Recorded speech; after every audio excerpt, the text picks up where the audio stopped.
Hello sa inyong lahat. Kamusta po kayo?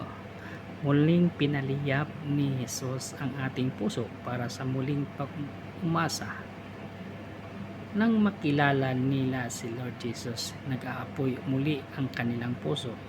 Ang dating panghinayang ay napalitan ng pag-asa.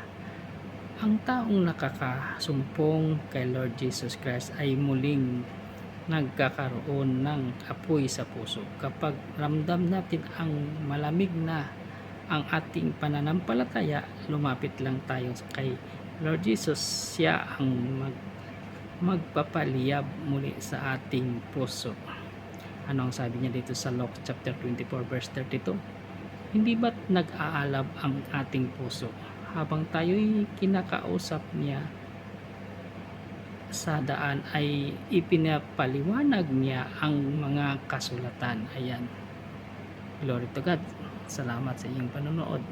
God bless us all. Ingat po lagi kung ano man ating ginagawa.